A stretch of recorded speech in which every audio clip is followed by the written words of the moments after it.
자로 내정이 돼 있다는 후추나가 아닐까? 리상포 국방부장 그리고 그 전임 국방부장이었던 웨이펑어까지 다 문제가 돼서 잡혀갔었거든요. 현재 중국의 인민해방군 수뇌부에는 여러 문제가 있다. 이건 틀림없다고 봐야 되겠죠. 당장 9월 3일 승전절에 시진핑 주석이 수만 명의 병력을 앞에 놓고 사열을 할 텐데 시진핑 주석이 사실상 실각했지만 꼭두각시로 나와서 거기서 사열을 했다. 뭐 이렇게 해방군의 민심이 흉흉하지 않을까? 뭐 이런 의문들도 가질 수 있는 거고요.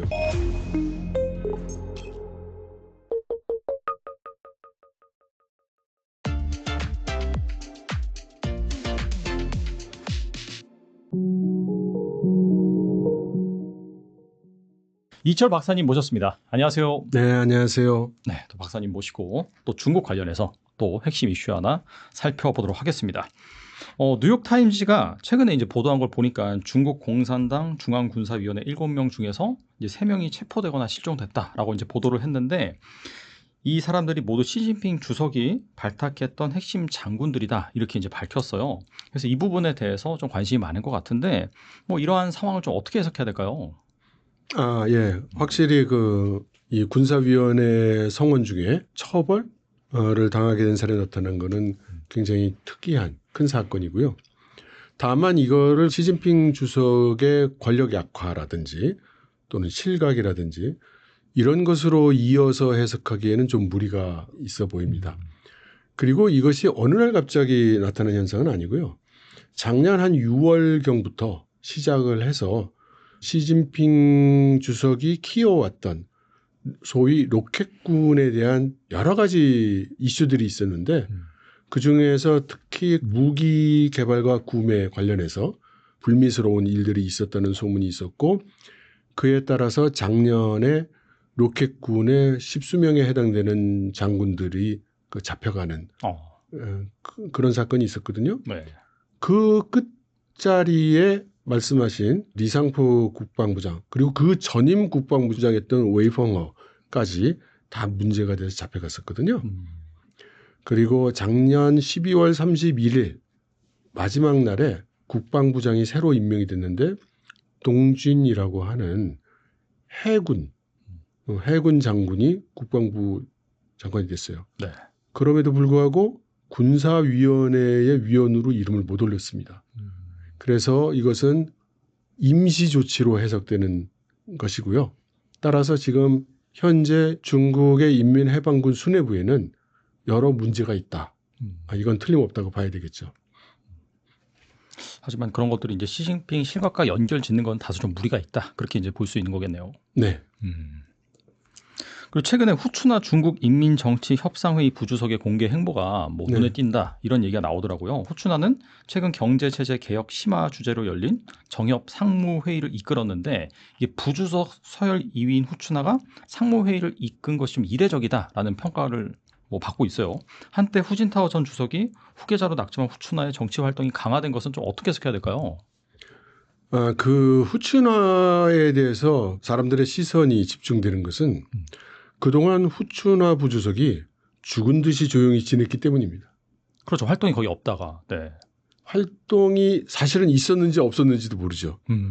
그러니까 매체에서 보도를 하지 않았고 일단 중국의 국영 매체에서도 보도를 하지 않았고 해외 매체에서 보도를 하지 않았는데 최근에 미디어에 나타났기 때문에 이것이 이제 언론들의 관심을 받게 된 거죠. 왜냐하면 최근에 와서 뭐 시진핑 실각설이니 이런 믿기 어려운 이야기들이 많이 소문이 돌다 보니까 시진핑 실각을 한다면 그 다음은 누구냐라는 질문이 자연스럽게 떠오르게 되는 것이고 그렇다면 원래 격퇴 지정을 받아서 차기 지도자로 내정이 돼 있다는 후추나가 아닐까라고 하는 이제 그런 추측성 이야기들이 이제 돌아다니는 거죠. 맞아요. 네. 예, 그러다 보니 후추나 관련된 기사가 오랜만에 나타나니까 이게 무슨 일이야? 특종이다 이러면서 이렇게 얘기를 하는 거죠. 네.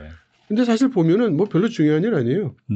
예, 정협이라는 조직 자체가 사실은 흔적기관 같은 조직이고 예, 뭐 그렇게 중요한 일을 하는 것도 아니기도 하고요.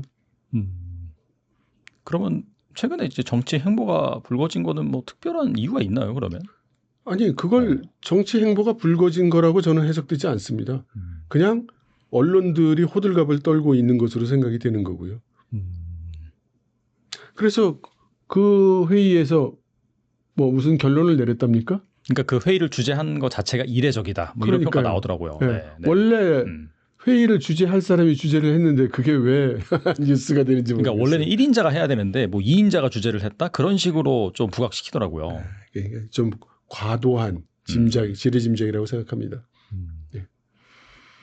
그리고 한편 중국 공산당이 최근 시진핑 주석의 집권 이후 13년간 뭐 연설 165편을 담은 어록을 출간을 했는데, 그런데 이 시 주석의 권력 이상설이 해외 매체를 통해서 끊임없이 제기되는 가운데 뭐 맞춰서 나온 것이라서 아무래도 이번 어록 출간 단순한 성과 정리라기보다도 뭐 최근에 뭐 불거지는 그런 실각설을 좀 의실해서인가요? 어떻게 보세요? 다 낭설인 것 같습니다. 네, 다 낭설인 것 같고요. 네. 일단 그 해외 매체에서 시진핑 실각설이라고 말씀하셨는데, 제가 아는 한 시진핑 실각설을 이야기한 해외 매체는 없는 것 같습니다. 말씀하신 건 아마 이런저런 유튜브 채널들이 그런 이야기를 떠드는 데가 있죠. 근데 저는 별로 그 신빙성이 있는 그런 내용이라고 생각하지 않습니다. 당장 9월 3일 그 승전절에 시진핑 주석이 수만 명의 병력을 앞에 놓고 사열을 할 텐데, 그럼 그 사람들은 그걸 어떻게 해설할지 모르겠네요.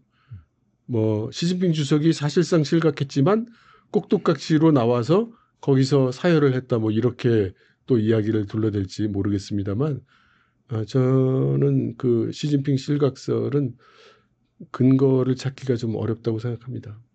그런 것 같아요. 9월 3일 날 이제 어떻게 하는지 보고 실제 실각이 되는지 안 되는지 알 수가 있다. 뭐 그런 식으로 해석하는 것 같더라고요, 보니까. 예.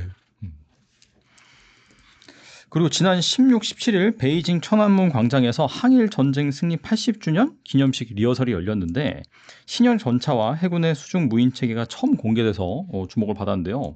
다음 달 3일 전승정 열병식을 앞두고 중국이 최신 무기와 잠수정을 잇따라 내세우면서 전력을 과시하고 있는데, 이를 단순한 체제 선전으로 봐야 될지 아니면 실제로 이 전쟁을 대비한 움직임이라고 봐야 될지 어떻게 보시나요? 그 일단 제일 큰 목적은 그 둘 다가 아닐 겁니다. 제일 큰 목적은 아까 말씀드렸듯이 작년에 그 로켓군의 일련의 그 불미스러운 상황이 있었고, 네네. 로켓군 장성들이 다수가 체포되는 그런 일도 있었잖아요. 그러면 당연히 지금 로켓군 괜찮은 거야? 이런 의문이 떠오르고, 그럼 당연히 그 잡혀간 이유가 군수 관련한 부정, 신무기 개발에 대한 문제라고 지금 다 이렇게 이야기가 돌고 있는데, 그러면 인민해방군이 개발했다는 무기는 제대로 개발이 된 거야? 그 무기들은 제대로 나온 거야? 품질에는 문제가 없어?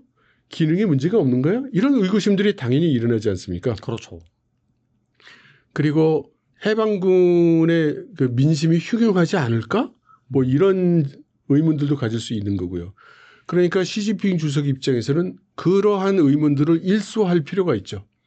그래서 대규모로 9월 3일 전승절 군사 퍼레이드를 보이면서 새로운 무기도 많이 보여주고, 우리가 지금 개발해온 무기에 신무기 문제없다. 그리고 우리 인민해방군 문제없다. 우리 인민해방군 싸울 준비가 되어 있어. 그리고 해방군은 나에게 충성하고 있어. 이런 것들을 이제 보여줄 정치적 필요성이 있는 거겠죠. 한간에서 나오는 그런 뭐 루머 이런 것들을 잠재우기 위한 그런 액션이라고 볼 수도 있겠네요. 그러면.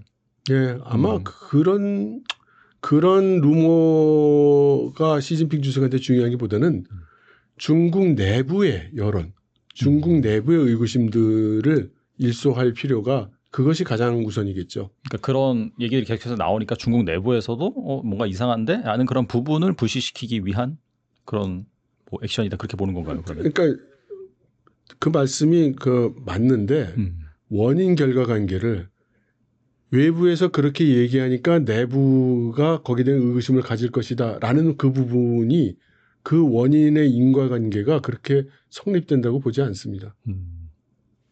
그러면은 그냥 로켓군 이거는 그냥 원래 팩트니까 그런 부분에 대해서 뭐 네. 내부의 그런 의구심을 불식시키기 위함이다. 그렇게 정리하면 될까요? 네.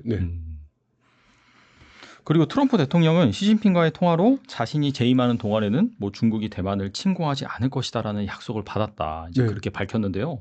반면 중국 외교 당국은 별다른 입장을 내놓지 않고 있어서 과연 중국이 이 미국의 입장을 뒤로 하고 대만 침공을 고수할 수 있을까요? 어떻게 보세요?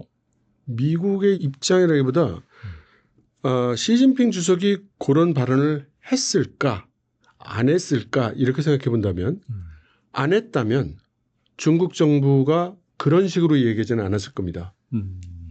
안 했다 우린 이렇게 얘기할 거예요. 근데 그렇게 얘기하지 않고 이것은 대만 문제는 우리 내부 문제다 이렇게 얘기를 했거든요.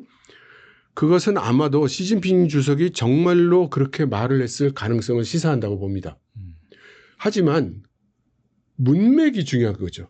무슨 얘기를 어떻게 하다가 그 발언이 나왔는지를 모르는데 그 문장만 딱 따가지고 내가 대통령으로 있으면 시진핑 주석이 대만을 공격하지 않는다고 해서 이 부분만 딱 따가지고 해석할 수는 없다고 봐요. 그러면 예를 들어 트럼프 대통령이 한 연임을 한 번 더 하면 지금 미국 헌법상으로 못하는 걸로 알고는 있습니다만 네네. 만일에 그런 일이 발생한다면 그러면 중국 공산당은 트럼프 씨가 또 대통령을 하니까 우리는 대만 공격 못하겠네 이럴 거라는 뜻일까요?